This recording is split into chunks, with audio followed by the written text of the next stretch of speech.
Belçika'da 26 Mayıs 2019'da genel seçimler yapıldı ve 493 gün boyunca bir hükümet kurulamadı. Bu aslında Belçikalılar için bir ilk değil. 2010 yılında da 1,5 yıldan uzun bir süre hükümetsiz yaşamışlardı. İtalya Cumhuriyeti ise 76 yıllık tarihinde 29 başbakan ve 67 farklı hükümet gördü. Yani bir İtalyan hükümetinin ortalama ömrü 14 aydan daha kısa.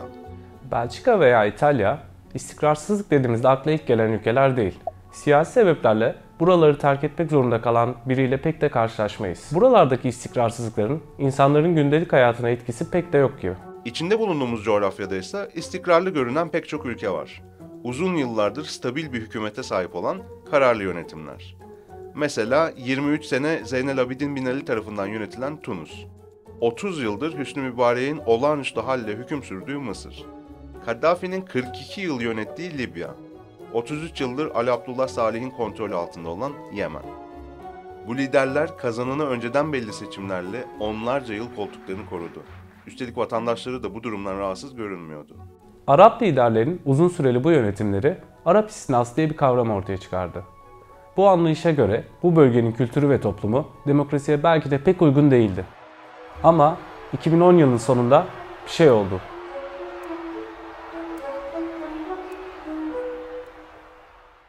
Her şey Tunus'un küçük şehirlerinden biri olan Sidi Bouzid'de mallarına ve arkadaşından ödünç aldığı terazisine el konan bir seyyar satıcıyla başladı. Uzun süre savaştığı haksızlıklarla daha fazla başa çıkamayan Muhammed kendini yakarak intihar etti. Kuzeninin bu anları çektiği video sosyal medyada kısa sürede yayıldı. Önce Sidi Bouzid'de başlayan protesto gösterileri bir anda tüm Tunus'u sardı. Bin Ali'nin 23 yıllık istikrarlı yönetimi sadece 28 günde erimişti. Ve bu sadece başlangıçtı. Tunus dalgası önce 82'den beri Hüsnü Mübarek'in yönettiği Mısır'ı vurdu. Gösterileri bastırırken uygulanan polis şiddeti 3 hafta içerisinde 1000'e yakın protestocuyu öldürdü. Yine de hız kesmeyen protestolar Mübarek'in 17 gün sonra görevi bırakmasıyla duruldu. Protestolar ardından Yemen'e ve Libya'ya da sıçradı. Yemen Devlet Başkanı Ali Abdullah Salih, Haziran 2011'de bombalı saldırıda yaralandı, tedavi için Suudi Arabistan'a götürüldü ve bir süre sonra görevi bırakmak zorunda kaldı. Kaddafi yönetimindeki Libya ise kendini bir iç savaşın içinde buldu. Ağustos ayında başkent Trablus'u kaybeden Kaddafi, Ekim ayında muhalif milisler tarafından öldürüldü ve 42 yıllık iktidarı trajik biçimde sona erdi. Yemen ve Libya gibi Suriye'de iç savaş sarmalına düştü. Beşar Esad 2011 yılından beri süren iç savaşa ve harabeye dönen şehirlere rağmen hala görevinin başında. Bütün bu gösteri dalgası, uyanışı simgeleyen bahar benzetmesi kullanılarak Arap Baharı olarak adlandırıldı. Mr. Bouazizi was a martyr. He was a hero. He's a symbol. I thank him because he freed me of my fear. Siyasi problemler her ülkede sıradan vatandaşların hayatına teğet geçmiyor. Bazı ülkelerde gündelik hayatınıza etki bile etmezken, bazı ülkelerde sokağa çıkamayacak kadar güvensiz bir ortam oluşturabiliyor. Her ülkenin sivil protestolarla bir geçmişi vardır ama yalnızca bazıları Arap Baharı kadar etkili olabilir. Arap Baharı bu coğrafyanın toplumsal problemlerini en açık şekilde gözler önüne seren olaylardan birisi. Sloganlar bu problemleri kısaca özetliyor.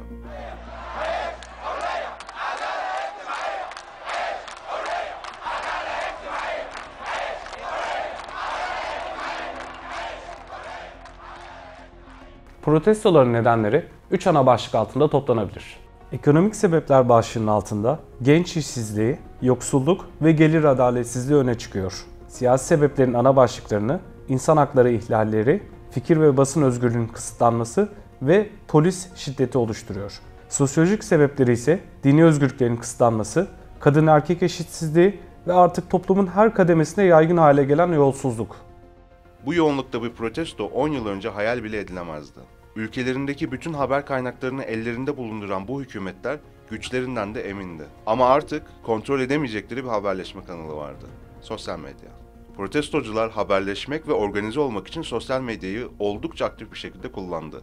Mısırlı bir göstericinin dediği gibi gösterileri Facebook'tan zamanlıyor, Twitter'dan koordine ediyor ve YouTube'dan dünyaya duyuruyorlardı. Ancak Arap Baharı'nın 10. yılında geriye dönüp baktığımızda günlük güneşlik bir hava göremiyoruz. Bahreyn, Lübnan, Irak, Fas, Cezayir, Umman ve Ürdün gibi ülkelerde gösteriler kayda değer bir başarı elde edemedi. Suriye'de iç savaş hala devam ediyor. Bu ülkelerde devrimin ilk dalgasında liderler koltuklarını korudular. Ayrıca otoriter liderlerinden kurtulmalarına rağmen hayal kırıklığı yaşamaya devam eden ülkeler de var. Kaddafi'nin devrilmesinden sonra devlet otoritesini tekrar kuramayan Libya, 2015'ten beri ikinci kez iç savaş yaşıyor. Yemen, Ali Abdullah Salih sonrası dönemde kendini kanlı bir çatışmanın içinde buldu. Mübarek rejiminin önemli yapı taşlarından biri olan asker, Mısır'ı tekrar otoriter bir rejime dönüştürdü. Sisi, Mısır'ı Mübarek döneminden bile daha baskıcı ve şiddet kullanmaktan çekinmeyen bir devlet haline getirmeyi başardı. 2010 yılında başlayan devrim hareketinin tek başarı hikayesi Tunus.